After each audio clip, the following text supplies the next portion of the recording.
الرحمن الرحيم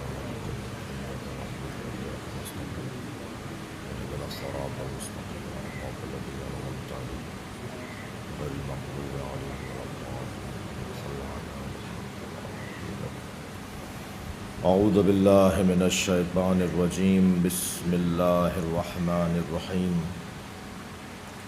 الحمد لله الذي لا يبلغ مدحته القائلون ولا يحصي نعماءه العادون ولا يعدي حقه المجتهدون الذي ليس لصفته حد محدود ولا نعت موجود ولا وقت معدود ولا أجل ممدود فطر الخلائق بقدرته ونشر الرياح برحمته. الصلاة والسلام على الرسول المسدد المصطفى العمجد المحمود الأحمد سيدنا ومولانا ومولى الكونين جد الحسن والحسين وعاني أبا القاسم محمد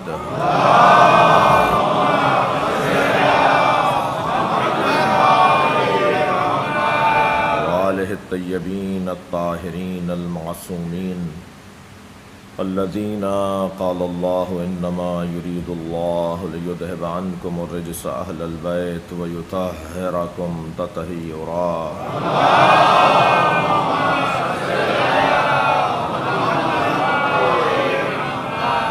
ولعنة الله على أعدائهم أجمعين من يوم عداوتهم إلى قيام يوم الدين.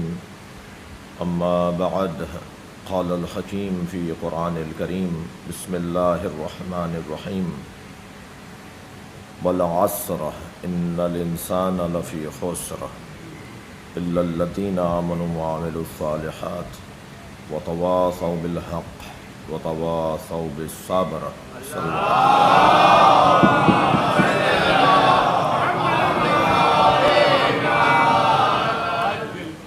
سورہ مبارکہ والعصر قرآن مجید کا ایک مختصر اور مکمل سورہ، ایک جامع اور وسیع سورہ، پورے قرآن کا خلاصہ سورہ، پورے قرآن کا مفہرس سورہ. اگر قرآن کے مندرجات، قرآن کے پیغامات کو ایک نگاہ عجلت سے دیکھا جائے کہ قرآن میں ہے کیا، تو سورہ مبارکہ والعصر کی تلاوت کر لی جائے. ہمیں یہ سعادت نصیب رہی کہ شاید 4 سال سورہ مبارکہ الحمد پہ غور کیا، اور اس اعتراف اور اقرار کے ساتھ کہ حق تو یہ ہے کہ حق ادا نہ ہوا، اور 2 سال سورہ مبارکہ توحید پر غور کیا، اور اس سال ارادہ ہے کہ ہم سورہ مبارکہ والعصر پر غور کریں. آغاز ہے سورہ مبارکہ والعصر کی تفسیر. یہ بھی ذہن عالی میں ہے کہ یہ مجالس، یہ عزاداری، یہ اجتماعات جہاں ان میں ایک خاص اعجازی جاذبیت ہے، وہاں ان کا حسن یہ بھی ہے کہ یہاں قرآن سے ہٹ کر بات نہیں ہوتی. یہ امام حسین علیہ السلام نے ہمیں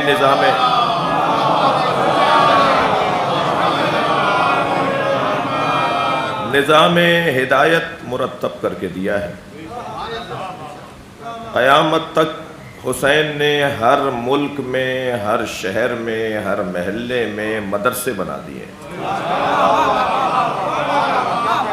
یہ امام بارگاہیں حسینی مدرسے ہیں، اور امام حسین نے وہ جو نظریہ حسین کے اللہ نے دیا تھا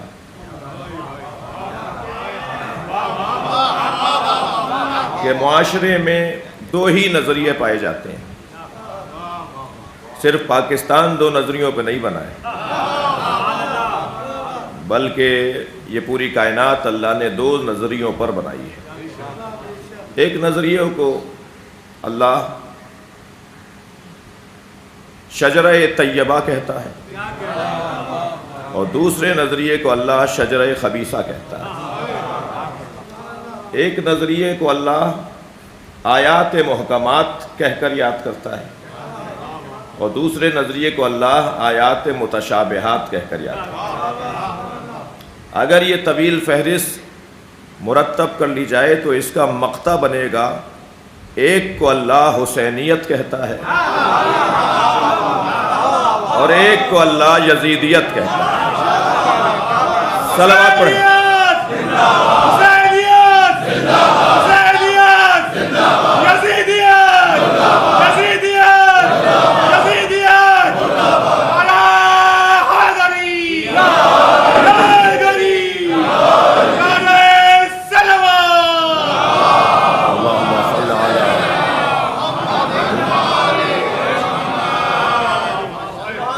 اب قیامت تک مسلمانوں میں یہ نہ ڈھونڈا جائے کہ سنی کون ہے اور شیعہ کون ہے،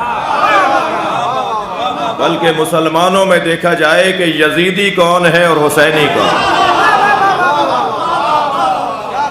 اس لیے کہ وہ جو فرق اور مذاہب اور مکاتب رائج ہیں وہ فقہی اعتبار سے ہیں۔ فقہ حنفیہ کیا کہتی ہے، اور فقہ مالکیہ کیا کہتی ہے، اور فقہ شافعیہ کیا کہتی ہے، اور فقہ جعفریہ کیا کہتی ہے، یہ فقہی اعتبار سے تقسیمات ہیں۔ اور جو بات ہم کر رہے ہیں وہ فقہی تقسیم نہیں ہے، بلکہ وہ نظریاتی تقسیم ہے۔ لہذا جگر تھام کے سنیے گا کہ ہو سکتا ہے کوئی سنی ہو اور وہ حسینی ہو، اور ہو سکتا ہے کہ بظاہر کوئی شیعہ ہو اور وہ حسینی نہ ہو، یہ ہو سکتا ہے۔ میں اس تفصیل میں جاؤں گا تو خاطر حضرات پر کوئی بال نہ آ جائے۔ ایک صلوات پڑھے محمد والے۔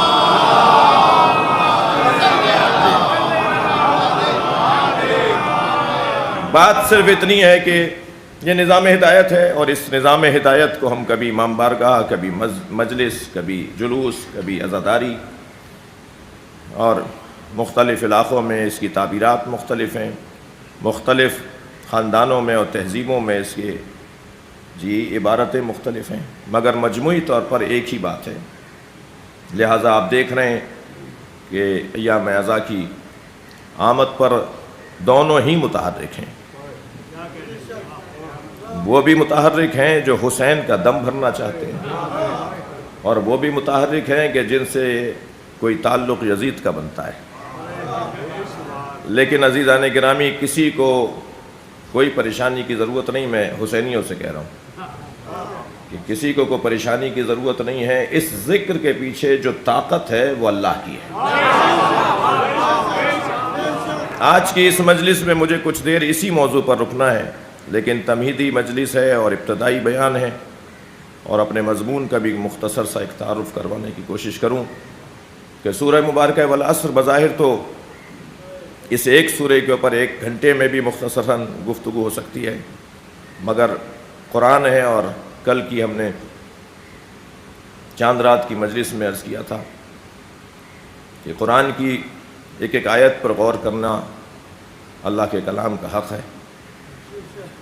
جلدی سے گزر جانا، سرسری نگاہوں سے دیکھنا، اور اسے اپنے وجود کا حصہ نہ بنانا، اپنی روح کا حصہ نہ بنانا، یہ حق نہیں ہے اس کلام کا۔ اصحاب رضوان اللہ تعالی علیہم نبی مکرم سے 10 آیتیں لیتے تھے، اور جب تک ان 10 آیتوں پر عمل نہیں کر لیتے تھے مزید 10 آیتیں نہیں لیتے تھے۔ لہٰذا اس 10 آیتوں کے لینے کے عمل میں بعض اصحاب تو ایسی بھی رہے جنہوں نے زندگی بھر صرف 10 آیتوں پر ہی عمل کیا۔ خاص طور پر ایک حسین روایت میں نے دیکھی کہ مولا امیر المومنین علی بن ابی طالب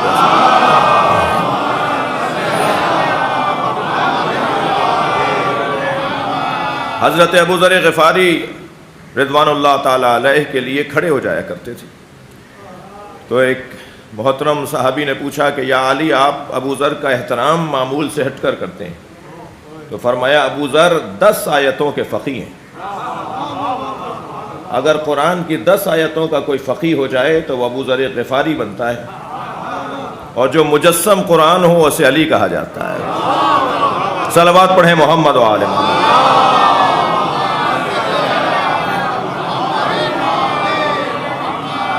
تو ہم تو اس صف میں ہیں جس میں اصحاب اور چاہنے والوں کا عنوان ہے، اور ہمیں آیات پر غور کرنا ہے۔ تو قرآن مجید کا یہ سورہ کیونکہ جامع سورہ ہے، اور اس کے تعارف میں یہ بھی کہوں کہ اگر ہم ڈھونڈیں پورے قرآن میں کہ اللہ نے کن کن عناوین پر آیات نازل کی ہیں، تو وہ وہ عناوین ہیں جو سورہ مبارکہ والعصر میں بیان ہیں۔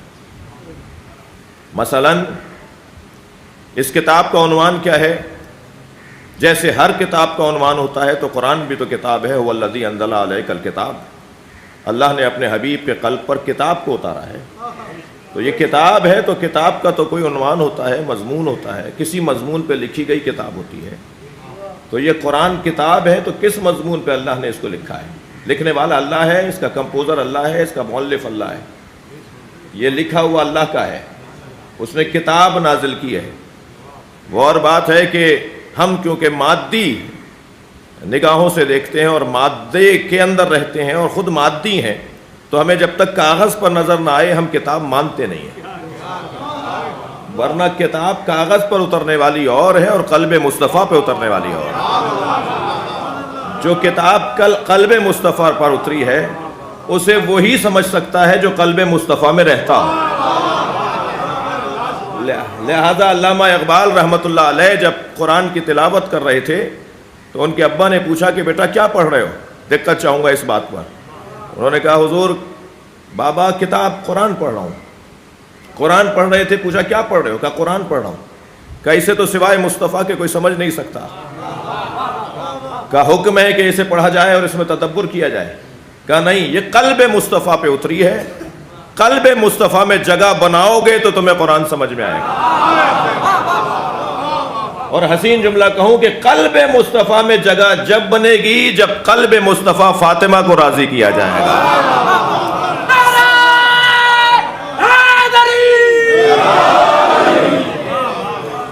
تو قرآن، ہم کیونکہ مادی دنیا کے لوگ ہیں، ہم تو مادیت کو دیکھتے ہیں اور ہماری نگاہیں تو اس دیوار کے اس پار نہیں جاتی، مثلا اس حجاب کے اس پار نہیں جاتی، لہٰذا ہم مادیت کو دیکھ کر مطمئن ہو جاتے ہیں اور صفوں کو اور کاغذ کو دیکھ کر۔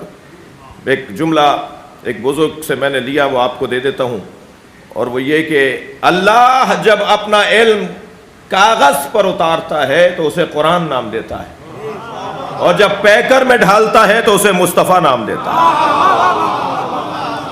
یہ مکمل وجود سرکار دو جہاں علم الہی کا مرقع اور مسجع ہے۔ اگر ہمیں دیکھنا ہے کہ اللہ کا علم کیا ہے تو کبھی آنکھوں سے جھلکے گا سرکار کی، کبھی زبان مبارک سے نکلے گا اللہ کا علم نبی مکرم کی، اور کبھی اللہ کا علم نبی کے کانوں سے سنائی دے گا، اذن اللہ جسے قرار دیا ہو۔ تو یہ اس میں کتاب ہے تو کس عنوان سے لکھی گئی ہے؟ قرآن کا عنوان انسان ہے۔ یہ قرآن انسان کے عنوان پر لکھی گئی کتاب ہے، اس کا مکمل مضمون انسان ہے۔ اور کوئی شخص مثلا ماہر قانون اگر ساری زندگی اس نے قانون سے اس کا سروکار رہا ہو اور وہ اپنی زندگی کے اختتام پر قانون سے متعلق کوئی کتاب لکھ جائے تو حق ہے کہ وہ کتاب لکھے۔ ساری زندگی جس نے مثال کے طور پر معاشیات پڑھائی ہو اور وہ جاتے وقت ایک علم معاشیات پر کتاب لکھ جائے تو اس کا حق ہے کہ وہ یہ کام کرے، اور اس کے قلم میں اتنا ہی دم ہوگا جتنا اس کی ریاضت ہوگی۔ اللہ نے انسان کے موضوع پر کتاب اس لیے لکھی ہے کہ اس نے بنایا تو بہت کچھ، بلکہ کہہ دوں کہ سب کچھ بنایا، مگر کسی کے بنانے پر بھی اپنے آپ کو مبارکباد نہیں دی۔ صرف انسان ہے جسے بنا کے کہا تبارک اللہ احسن الخالقین، مبارک ہو تجھے، تو نے بہترین مخلوق بنا دی اور سب سے اچھا خالق ہو گیا۔ تو سب سے اچھی مخلوق اگر اللہ نے بنائی ہے تو وہ انسان بنائی ہے، جسے بنانے کے بعد خود اپنے آپ کو مبارکباد دے رہا ہے۔ اور یہ بظاہر 6 فٹ کا انسان ہے، مگر اس کے اندر کائنات کو سمو دیا ہے۔ تمہیں ہواؤں کا نظام دیکھنا ہے تو اس میں نظام تنفس کو دیکھ لو، اگر تمہیں فصلوں کا نظام دیکھنا ہے تو اس میں بالوں کے اگنے کو وجب وجب پر مختلف دیکھ لو، اگر تمہیں چاند ستاروں اور سورج کا نظام دیکھنا ہے تو آنکھوں کی روشنی دیکھ لو، اگر اس میں پہاڑوں سے دنیا اور زمین کیسے سنبھالی جاتی ہے تو اس میں ہڈیوں کے نظام کو دیکھ لو۔ اللہ اکبر! اللہ نے کون سی چیز ہے جو کائنات میں ہو اور انسان میں نہ رکھی ہو؟ اور انسان میں سارا زور اور سارا کائنات کا دم رکھنے کے بعد کہا کہ میں نے تجھے اپنے لیے بنایا ہے۔ اس کا مقصد حیات بھی بیان کر دیا۔ لہذا بات ہو تو اس موضوع پر ہو کہ انسانیت کیا ہے اور انسان کے حقوق کیا ہیں اور انسان کیا ہے، اور شاید سب سے زیادہ مشکل مضمون بھی یہی ہے کہ انسان کو انسان پہچانے، اس لیے کہ انسان کو انسان نہیں پہچان رہا جب وہ اپنے آپ کو ہی نہ پہچانتا ہو۔ یعنی میں آپ پر تبصرہ کروں اور اپنے آپ کو نہ جانتا ہوں تو یہ جھوٹا تبصرہ ہے۔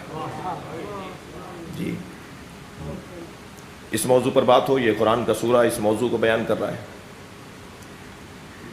پھر اس انسان کے نقصان اور فائدے کے اوپر خاص توجہ ہے، جیسے عارضی، وقتی، فرضی، سلبی والدین اپنی اولاد کے لیے پریشان رہتے ہیں اور ان کے نفع و نقصان پر ہی زیادہ توجہ رکھتے ہیں، تو وہ جو رب مطلق بھی ہے اور رب نہیں ہے بلکہ اس سے پہلے خالق ہے، وہ خالق بھی ہے اور رب بھی ہے۔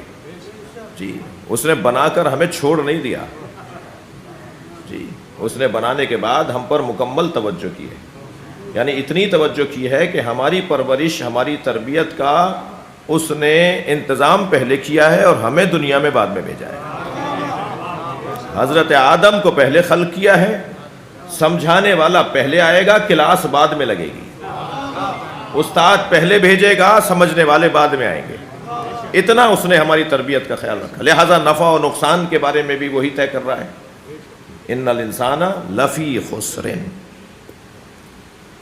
اب یہ خسران سے بچے گا کیسے؟ تو 4 نکاتی منصوبہ بھی اس نے دے دیا، اور ایسا نہیں ہے کہ کسی ایک کو لے لو تو پھر تمہارا مطلب پورا ہو جائے گا، 4 چیزوں کو لینا ہوگا تب جا کے تم نقصان سے بچ سکو گے۔ ان میں سب سے پہلی چیز ایمان ہے، جو بظاہر نظر نہیں آتی مگر بعد والی 3 چیزیں اسے دکھائیں گی، بعد والے 3 نکات پہلے والے نقطے کو واضح کریں گے۔ اسی لیے یہ جملہ کہتا ہوا گزروں کو اللہ کو شناختی کارڈ کا مسلمان نہیں چاہیے، اللہ کو وہ مسلمان نہیں چاہیے جو زبان سے کہتا ہو کہ میں مسلمان ہوں، نہیں، تمہارا ایک ایک عمل پکار کے بتائے کہ یہ کلمہ پڑھے یا نہ پڑھے، اس سے زیادہ بڑا مسلمان کوئی اور نہیں ہے۔ صلوات پڑھ لیں محمد و آل محمد۔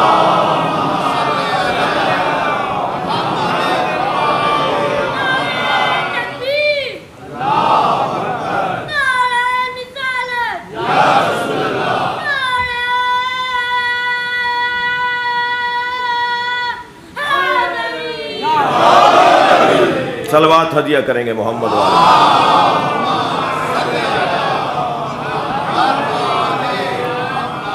لہذا سب سے پہلا مرحلہ انسان کی ترقی، تعالی، عظمت، بلندی کے لیے، رفعتوں کے لیے، انسان کی انسانیت کے ثبوت کے لیے سب سے پہلا مرحلہ ایمان کا ہے۔ دنیا میں آپ کو کوئی ڈھونڈنے سے نہیں ملے گا جو ایمان نہ رکھتا ہو۔ کچھ لوگ ملیں گے جو اللہ کو نہیں مانتے مگر اس نہ ماننے پر اتنے مضبوط ہیں کہ یہی ان کا ایمان بن گیا ہے۔ لہذا کوئی ایک بتائیے گا ڈھونڈ کر آپ کو ملے تو ہمیں بتائیے، وہ جو دہریے ہیں، وہ جو ملحد ہیں، وہ جو مادہ پرست ہیں، وہ جو کسی کو نہیں مانتے، وہ بھی اس نہ ماننے میں اتنے شدید ہیں کہ یہی ان کا ایمان ہے۔ لہذا ایمان انسان کی فطریات کا حصہ ہے، اس کی خلقت میں رکھا ہے۔ جیسے مجھے ہر کچھ دیر کے بعد پانی کی طلب ہوتی ہے ہر کچھ دیر کے بعد مجھے بھوک لگتی ہے، ہر کچھ دیر کے بعد میرے بدن کے کچھ تقاضے ہیں، کچھ مطالبات ہیں، میں چاہوں یا نہ چاہوں وہ مطالبہ اٹھے گا، وہ میرے بدن سے آواز ضرور اٹھے گی کہ جو اللہ نے میرے اندر وہ سسٹم میں اور وہ نظام میں ڈال دیا ہے، ایسے ہی انسان کی روح کے نظام میں اللہ نے ایمان کو ڈال دیا ہے۔ کوئی انسان دنیا میں آپ کو نہیں ملے گا جو ایمان کا طالب نہ ہو، یعنی کسی غیبی معاملات کو مانتا نہ ہو، کسی طاقت نامرئی کو نہ مانتا ہو، کسی غیر محسوس ہونے والی توانائی کو نہ مانتا ہو۔ کوئی ایسی جگہ اسے ضرور ماننا پڑتی ہے کہ یہاں کوئی ہے جو مجھے بچا سکتا ہے، یہاں کوئی ہے جو میری مدد کر سکتا ہے۔ اور یہ سینکڑوں اور ہزاروں مثالیں ہیں، جب ہم اس مرحلے بیان پر تفصیل میں آئیں گے تو بات ہوگی۔ الا الذین آمنوا، سوائے ان لوگوں کے، بات مسلمانوں کی نہیں کی اللہ نے یہاں، بات مسلمانوں کی نہیں ہوئی ہے۔ ان الانسان کہا ہے، ان الاسلام، ان المسلمان نہیں کہا ہے، ان المومن نہیں کہا ہے۔ انسان کے یہ 4 مطالبات ہیں اس کے وجود کے۔ سب سے پہلا ایمان، اس پر بات ہو کہ ایمان کے معاملات اور ایمان سے متعلق کیا گفتگو ہے۔ وعمل صالح، اچھا عمل، نیکی کا عمل۔ لہذا جب بات انسان کی ہو رہی ہے، ایمان کی ہو رہی ہے، تو اب جیسا ایمان ہوگا، جیسے آئیڈیالوجی ہوگی، جیسا تصور کائنات ہوگا، جیسی اینک لگا کے دنیا کو دیکھے گا۔ اب وہ کیا اینک لگا کے اس کائنات کو دیکھ رہا ہے؟ اگر اینک اس کے ہاں للہی ہے، صبغت اللہی ہے، الہی ہے، خدائی ہے، تو نماز بھی پڑھے گا، روزہ بھی رکھے گا، عبادات بھی انجام دے گا، اللہ کی بندگی بھی کرے گا۔ اور اگر اس نے اینک کوئی اور لگائی بھی ہے تو بس اسی کے مطابق زندگی گزارے گا۔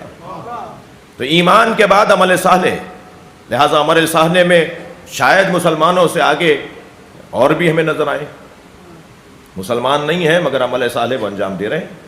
تو عمل صالح سے مراد عبادات توقیتیہ اور عبادات توقیفیہ نہیں ہے، جو وقف شدہ عبادتیں ہیں، جی، جو وقت میں منحصر عبادتیں ہیں، توقیتی وقتی عبادتیں ہیں۔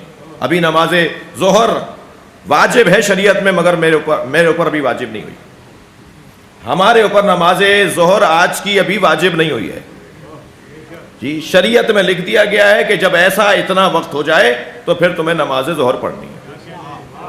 یہ توقیتی عبادت ہے۔ کچھ عبادات توقیفی ہیں، 8 چکر نہیں کر سکیں گے آپ خانہ کعبہ کے طواف کے، بھائی اللہ کے گھر کے ہی طواف چکر کاٹ رہے ہیں، 15 کر لیجئے، 9 کر لیجئے، 10 کر لیجئے، اگر ہم نے ایک بھی زیادہ کیا تو پچھلے بھی باطل۔ وقف میں توقیف میں، وقف میں آپ اس مسجد کی تسبیح کو دوسری مسجد میں نہیں لے جا سکتے۔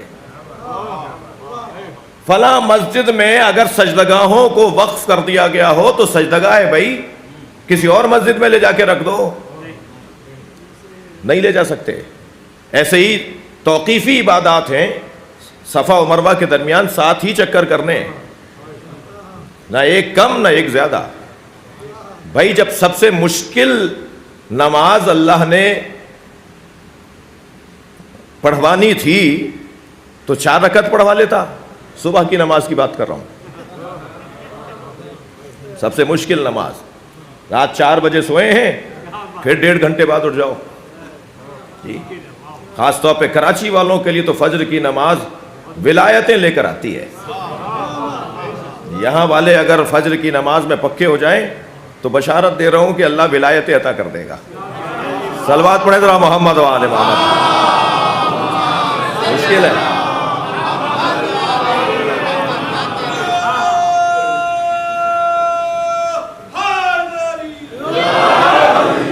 توجہ کر رہے ہیں آپ حضرات؟ جب اتنی مشکل نماز اٹھائی دیا تو اب 4 رکعت پڑھوا دیتا، لیکن نہیں کہا سب سے کم رکعتوں والی نماز سب سے مشکل وقت میں۔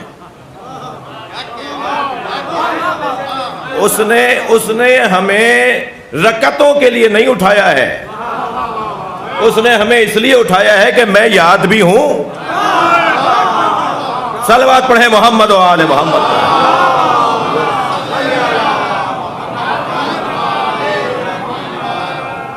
اب عمل صالح ایک عنوان اس سورہ مبارکہ والعصر کا، اور ایک عنوان اس کے بعد تیسرا عنوان وتواصوا بالحق، حق گوئی، جس کے نہ ہونے پر آج معاشرہ تباہی کی طرف ہے، آج معاشرہ مردنی کی طرف ہے، آج سماجیات، آج انسانی معاشرہ جس مشکل کا سامنا کر رہا ہے، اس میں سب سے بڑا جو سبب ہے وہ ایک دوسرے سے سچا نہ ہونا ہے، ایک دوسرے سے سچے نہیں ہیں، اور یہ سمجھ رہے ہیں کہ میں اس کو اگر سچ بول دوں گا تو میرا نقصان ہو جائے گا، جبکہ شاید چند لمحوں کا نقصان ہوتا ہو کہ سامنے والے کا چہرہ زرد پڑ جاتا ہو اور غصے میں کچھ کہہ بھی دیتا ہو، اور شاید یہ کہہ کر چلا جائے کہ آئندہ تمہارا میرا کوئی تعلق ہی نہیں ہے، تمہارا میرا آئندہ کوئی واسطہ نہیں، میں نے تم سے مرنا جینا اٹھا لیا۔ لیکن آپ یقین جانیے وہی شخص جب رات کو بستر پہ لیٹتا ہے تو سب سے زیادہ پیارا اسے وہی لگتا ہے جس نے سچ بولا ہوتا ہے،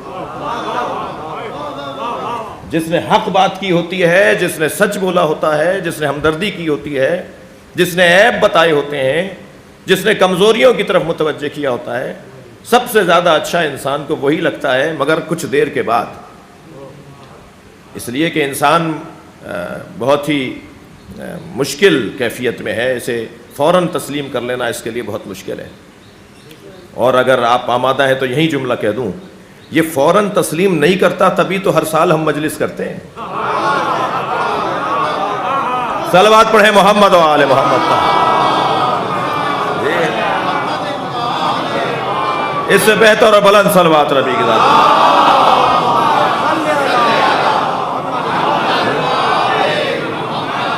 ذکر فإن الذکرى تنفع المؤمنین، بار بار دہراؤ، یہ ایک دفعہ کے سننے سے مطمئن نہیں ہوتا، قانع نہیں ہوتا، اسے پہلی دفعہ کے سننے سے اطمینان نہیں ہوتا، یہ اس میں کچھ اور مطلب نکالتا ہے، پھر کچھ اور مطلب نکالتا ہے۔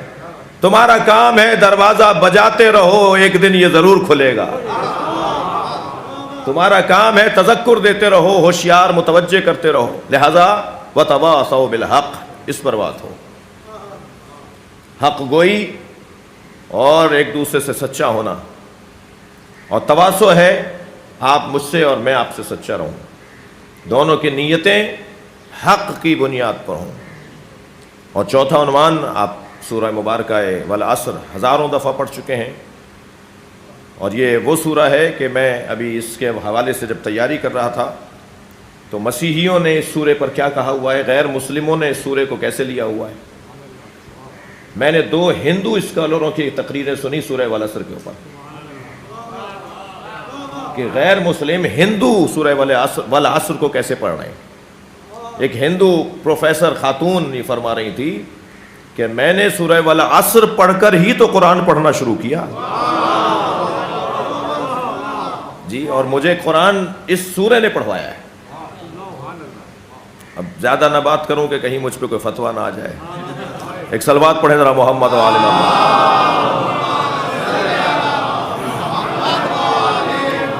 ممکن ہو تو اس سے اچھی صلوات ہدیہ کریں۔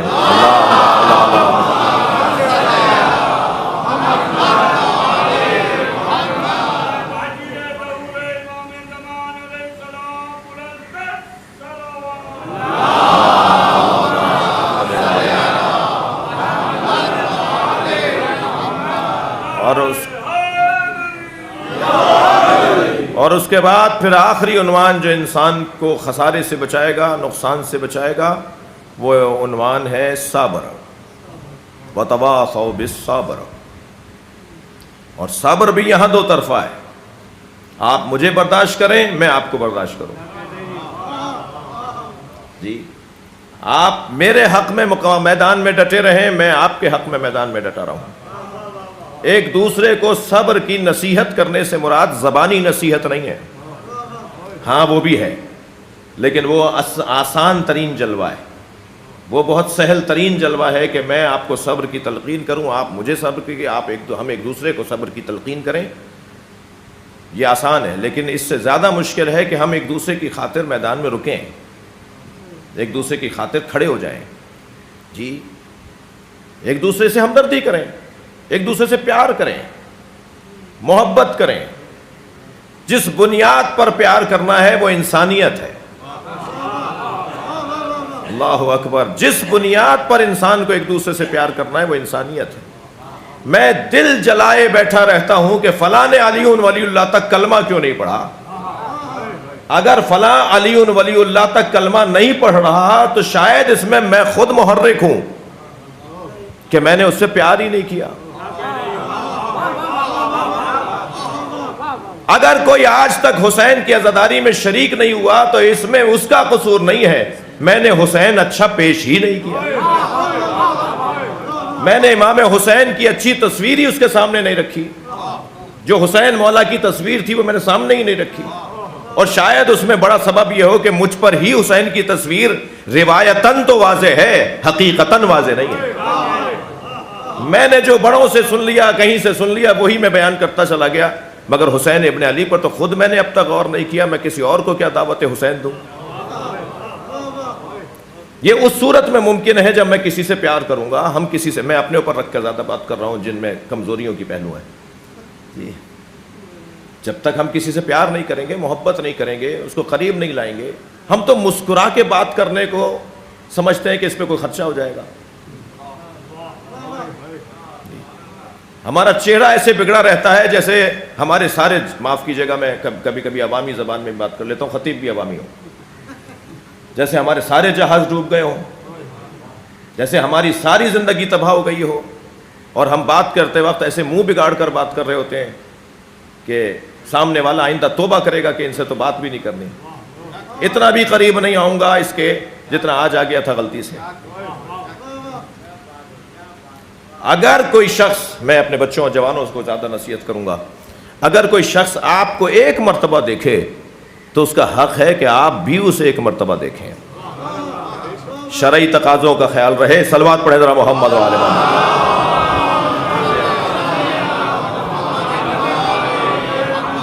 اس سے بلند اور بہتر صلوات.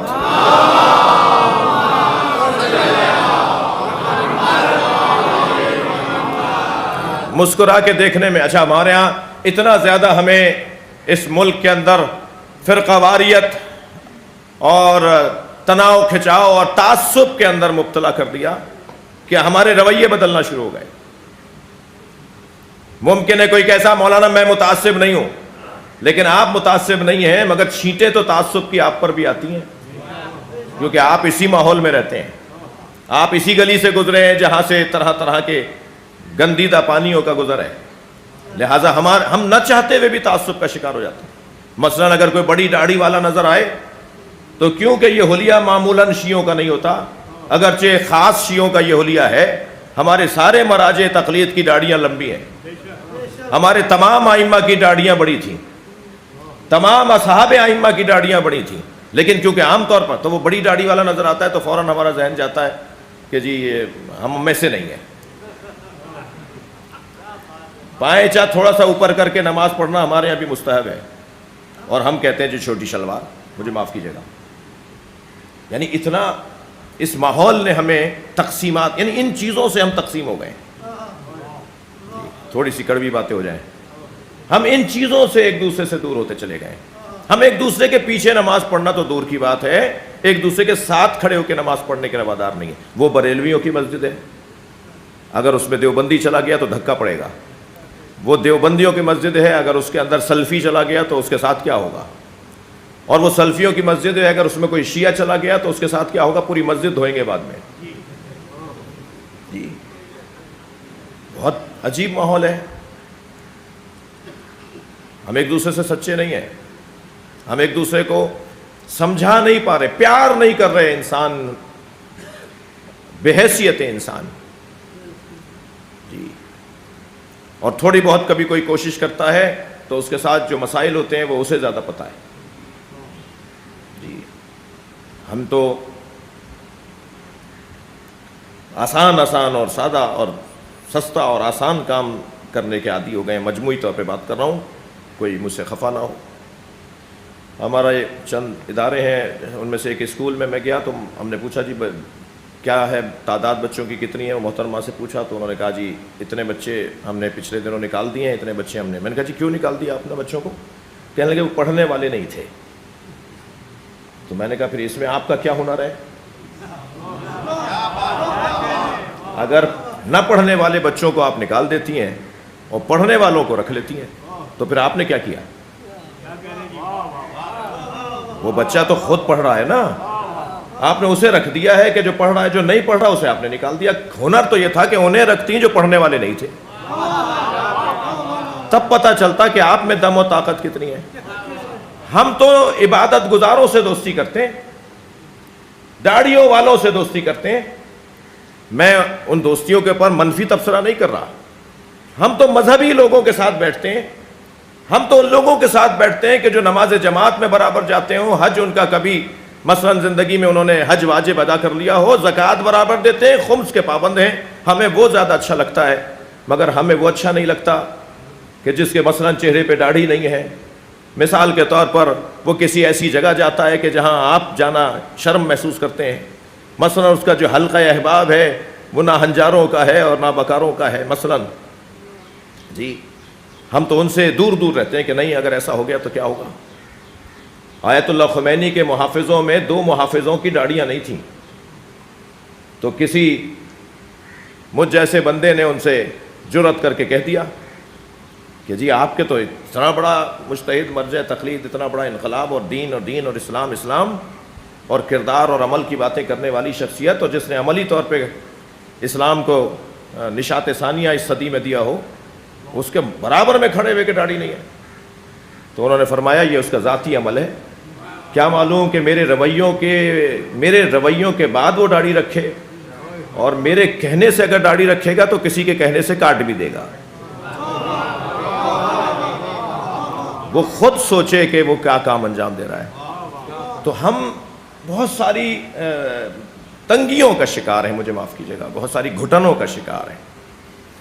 البتہ یہ والی باتیں ہر ایک کے لیے بہت آسان بھی نہیں ہیں, لیکن مجموعی طور پر یہ سورہ, ایک صلوات پڑھے محمد و آل محمد.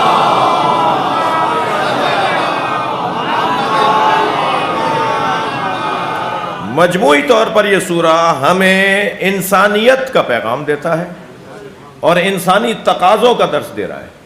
اور شاید یہ بنیادی بات ہے, اگر یہ مسئلہ ہم گزار گئے, اس مسئلے اور اس مرحلے سے ہم نکل گئے, تو بعد والے مسئلے نسبتاً آسان ہو جائیں گے, بلکہ اتنے آسان ہو جائیں گے کہ اس پہ ہمیں کچھ کرنے کی ضرورت نہیں پڑے گی, وہ خود بخود سیدھے ہوتے چلے جائیں گے. یہ سورہ قرآن مجید کا ایسا سورہ ہے کہ جسے ہمیں, میں یہ بات تکراراً کہہ رہا ہوں کہ اپنے گھروں میں فریم کروا کے بھی لگوانا چاہیے.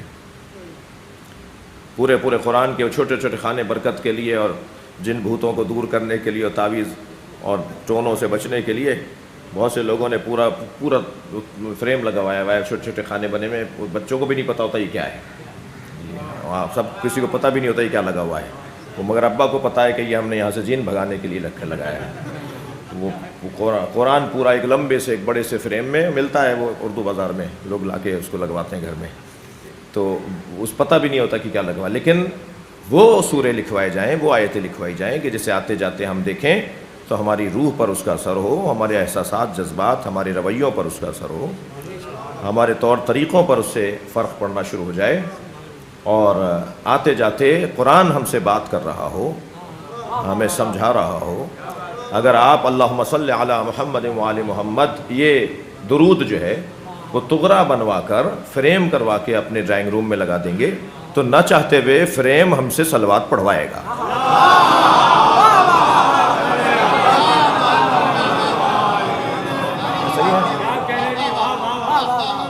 اور ایسے ہی اگر مثال کے طور پر قرآن مجید سورہ مبارکہ تکویر کی آیت فَأَيْنَ تَذْهَبُونَ, کہاں جا رہے ہو, جی قرآن پکار کے پوچھ رہا ہے کہاں جا رہے ہو. خاص طور پر ہماری مسجدوں میں تو ضرور لگوا دیا جائے کہ جب ہندوستانی فیملیوں میں, خاندانوں میں سویم و چہلم کی مجلس مغرب سے پہلے ہی ہونی ہے, فاتحہ مغرب سے پہلے ہونی ہے, جیسے مغرب پر رحمت کے دروازے بند ہو جاتے ہوں, اور پھر مغرب سے پہلے فاتحہ کی اس رسم نے ماضی میں کیوں رکھی گئی تھی, یہ رسم اس پہ تبصرہ علیحدہ ہو, کوئی پیچھے ضرور اس کے پس منظر ہوگا.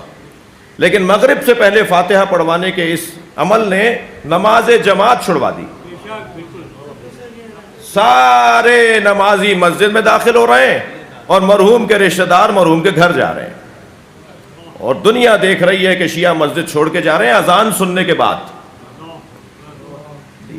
اذان پر سب مسجد میں آ رہے ہیں اور ایک طبقہ باہر نکل رہا ہے اور بار بار اعلان ہو رہا ہے ذرا گھر پہنچیے، فاتحہ ہونی ہے۔ میں سمجھتا ہوں ساری مجلس آپ نے ضائع کر دی، ساری عبادت شاید آپ نے ضائع کر دی، میں نے ضائع کر دی۔ اپنے مرحوم سے کوئی اس کے آگے سے تو ان کی آنکھوں کے آگے سے تو حجاب ہٹ گئے نا، انہیں تو پتہ ہے کہ کیا ہو رہا ہے۔ اگر ان کی آواز میں سن رہا ہوتا اور ان کی پکار میں سن رہا ہوتا تو وہ شاید پکار کے کہہ رہے ہوتے کہ مجھے تم نے جو بھیجا تھا یہ واپس جا رہا ہے تمہارے اس عمل سے۔ کیا لگتا ہے 15 منٹ 20 منٹ کا اور ایک عمل کے جس میں تم نماز کا احترام بھی کر لو۔ اور عزیزان گرامی، اگر کوئی فلاں مولوی، بہانے دیکھیے کیسے کیسے ہیں کہ مولانا کے پیچھے میں نماز نہیں پڑھتا جی، تو اللہ نے بھی دل رکھا ہوا ہے ایسے لوگوں کا جو کسی کے پیچھے نماز نہیں پڑھتے۔ تم اگر کسی کو عادل نہیں مانتے تب بھی یہ اجازت نہیں ہے کہ علیحدہ کھڑے ہو کے نماز پڑھو۔ تم صف میں کھڑے ہوگے، نیت فرادہ کرو گے، خبردار اجتماعیت بگاڑنے کی تمہیں اجازت نہیں ہے۔ صلوات پڑھیں محمد و آل محمد۔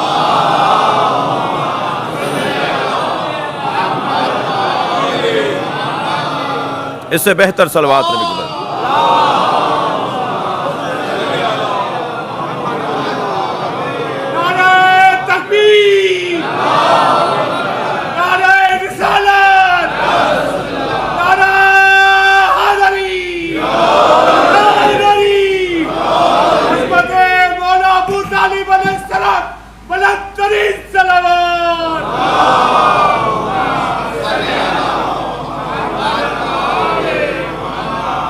اس سے بہتر صلوات نہیں۔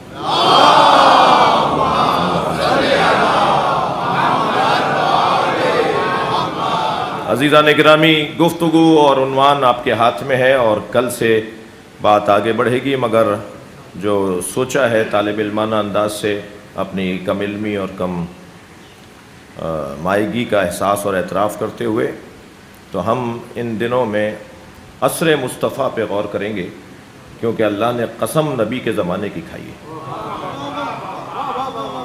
اور جس زمانے کی اللہ نے یہاں قسم کھائی ہے والعصر کہہ کر، مفسروں نے لکھا ہے، کل سے بات تفصیل سے ہوگی، وہ زمانہ ہمیں دیکھنا ہے کہ وہ زمانہ کیسا تھا، اس زمانے کے جلوے کیا تھے، وہ صاحب زمانہ کیسا تھا، جن ایام میں ظاہری طور پر سرکار دکھائی دیتے تھے، نظر آتے تھے، نفس لیتے تھے جی، گزرتے تھے، ملتے تھے، خوش ہوتے تھے اور کبھی کبھی ناراض ہوتے تھے، تو ان ایام میں کچھ دن کے لیے پلٹنا ہے، اور شاید ان ایام میں پلٹنا ہی ہمارے ایام عزا کا حاصل اور مقصد ہے۔ ہمیں ایک ہی آواز بلند کرنی ہے اور وہ آواز بلند کیے جائیں گے، اور وہ یہ ہے کہ ہمیں عصر مصطفیٰ چاہیے۔ جب ہم مجلس میں آ کے بیٹھتے ہیں تو ہم اتنی دیر کے لیے عصر مصطفیٰ میں چلے جاتے ہیں، تو عصر مصطفیٰ کے جلووں پر غور کرنے کی کوشش کریں گے، اگرچہ دعویٰ نہیں ہے، مولا سے مدد اور آپ سے دعا چاہیے کہ کسی طرح جو سوچا ہے، جو چاہا ہے، کیونکہ ہم سوچتے کچھ ہیں اور ہوتا کچھ اور ہے، اور توفیقات کے علاوہ اور حمایت خدا رسول اور اہل بیت کی حمایت اور مدد کے علاوہ کوئی کام ممکن نہیں ہے، تو غور اس بات پر ہو کہ والعصر قسم ہے عصر مصطفیٰ کی۔ اب عصر مصطفیٰ میں کچھ دن رہیں گے تو شاید بعد والے مرحلے بھی آسان ہو جائیں۔ ایک صلوات پڑھ لیں محمد والے۔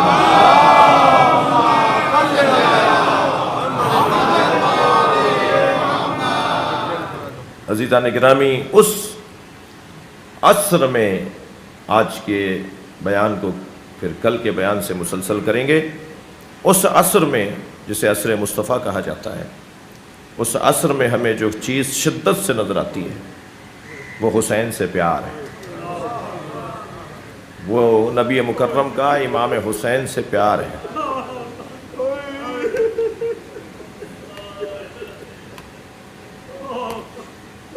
نواسے تو میرے مولا نبی کے دو ہیں، ایک حسن ایک حسین علیہم السلام۔ البتہ ایام عزا کا آغاز ہے اور آپ کی آنکھوں میں آنسو اتر آئے ہیں، تو نبی کی ایک نواسی بھی ہے جس سے نبی کا پیار حسن و حسین سے کم نہیں ہے،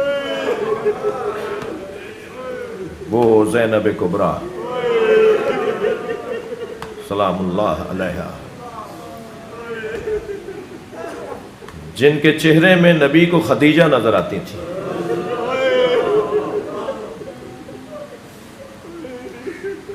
جناب زینب کبریٰ بی بی خدیجۃ الکبریٰ سے مشابہ تھی۔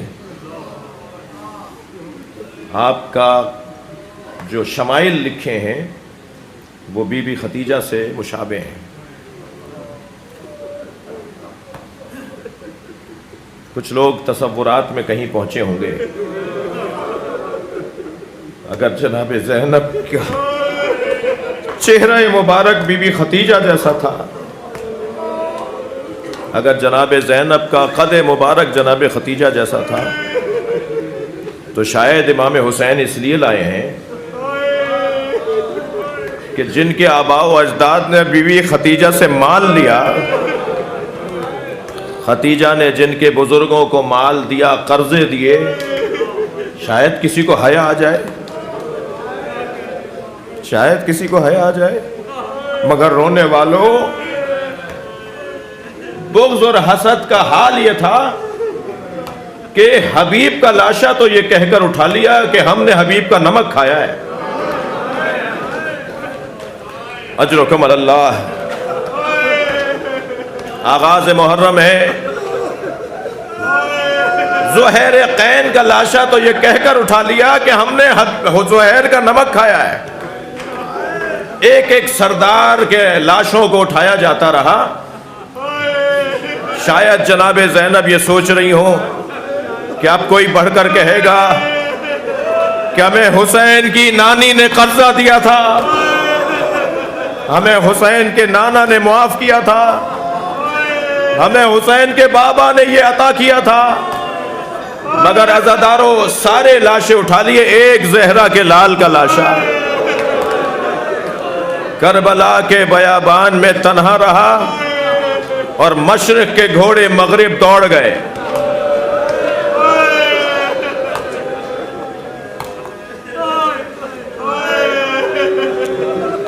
جتنی آسانی سے مجھ سے یہ جملہ ادا ہو گیا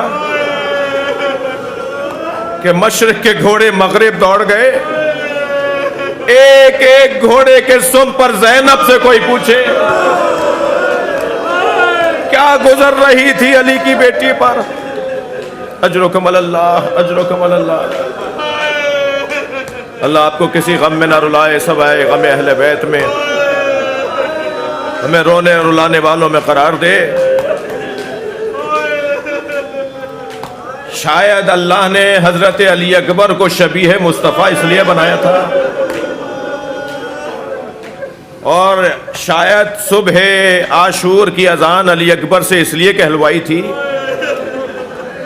تاکہ یہ لہجہ جو نبی کا لہجہ ہے، وہاں 500 سے زیادہ حافظان قرآن تھے، وہاں 1000 سے زیادہ صحابہ کرام تھے، یہاں حسین کے ساتھ بھی صحابی تھے۔ شاید کسی کو وہاں یاد آ جائے، اور ایسا ہوا بھی، ایسا ہوا بھی، ایسا ہوا بھی۔ صرف ہور نہیں آئے ہیں وہاں سے، جی جی، کربلا کا مطالعہ، صرف اس لشکر سے حسین مولا کی طرف حضرت ہور نہیں آئے، ہور کا بیٹا، ہور کا غلام بھی آیا، اور 32 اور لوگ بھی آئے۔ بھائی یہ تو 32 ہیں، حسین تو ایک کا انتظار کر رہے ہیں، کسی ایک کو ہدایت مل جائے، کوئی ایک آ جائے وہاں سے یہاں اور دوزخ کو چھوڑ کے جنت کی طرف آ جائے۔ لہذا کربلا میں 72 شہید تو وہ ہیں جو مولا کے ساتھ مدینے سے مکہ آئے اور مکہ سے کربلا آئے، لیکن کربلا میں شہید 72 نہیں ہیں۔ آپ نے بارہا گنج شہیدہ کی زیارت کی ہوگی، اور جو نہیں گئے اللہ انہیں لے جائے۔ جب آپ حرم امام حسین میں گنج شہیدہ، جہاں ایک بڑی قبر میں امام سجاد نے سارے شہیدوں کو لٹایا، اس قبر پہ جو لکھے ہوئے نام ہیں نا، ان ناموں کو پڑھیں گے تو وہ 72 نہیں ہیں، کربلا میں 132 شہید ہیں جی۔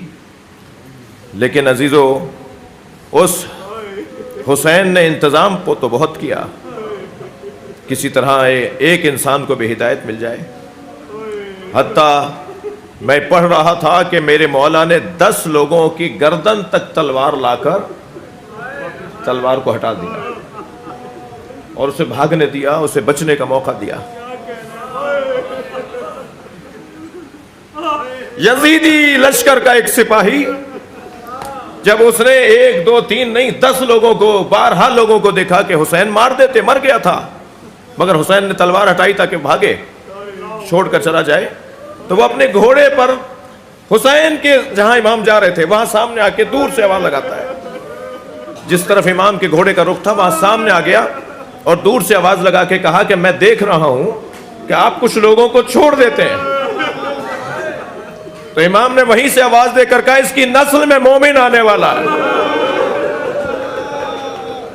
اللہ اکبر۔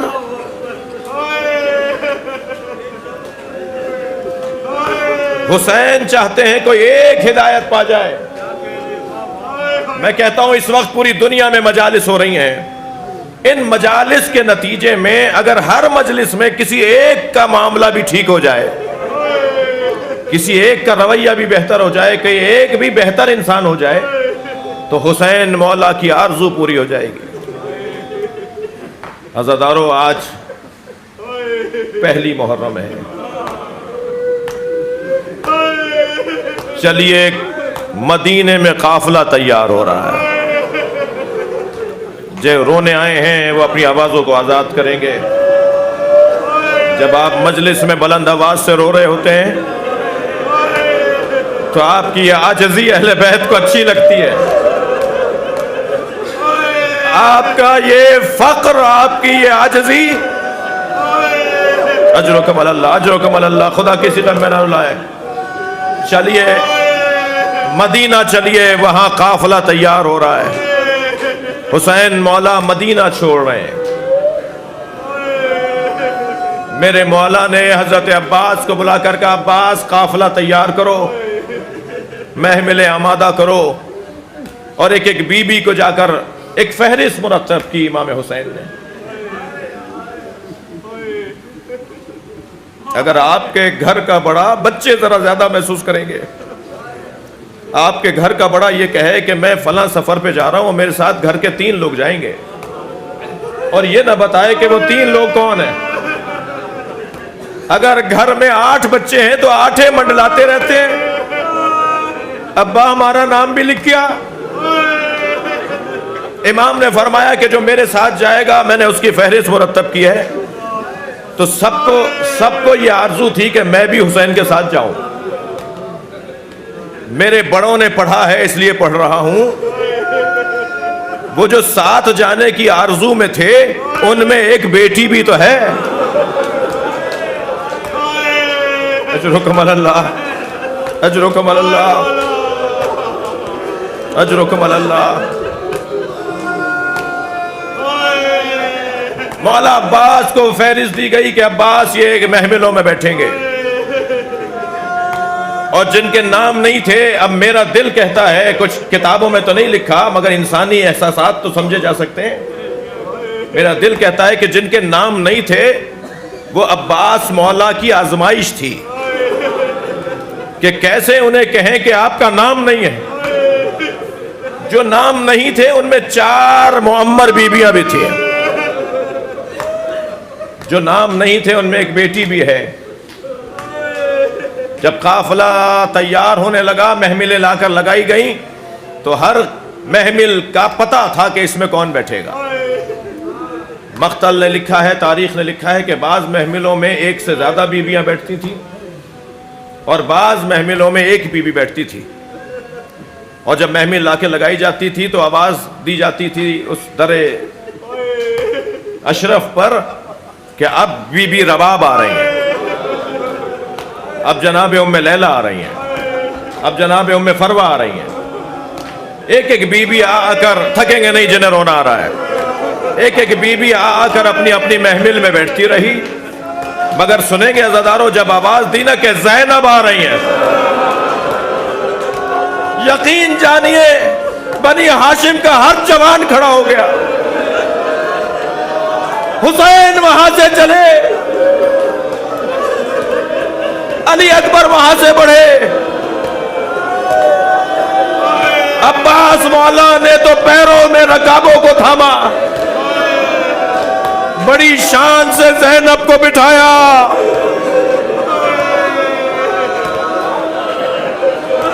تصور میں ذرا مدینے چلے جائیے، کس شان سے زینب کو سواری میں بٹھایا۔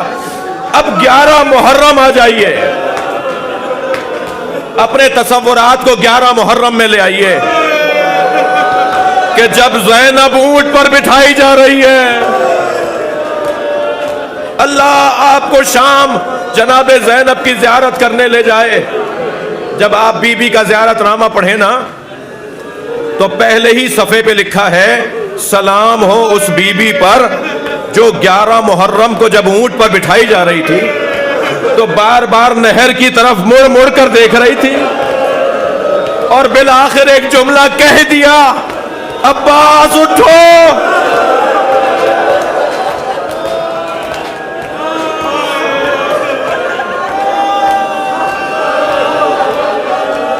الا لعنت اللہ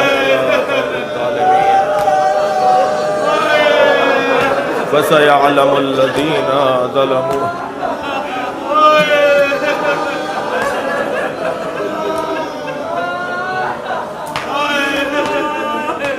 یا اللہ ان آوازوں پر رحمت نازل فرما، رونے والوں کی توفیقات میں اضافہ فرما، امام زمانہ کے ظہور میں تعجیل فرما۔ ربنا آتنا فی الدنیا حسنۃ وفی الآخرۃ حسنۃ وقنا عذاب النار۔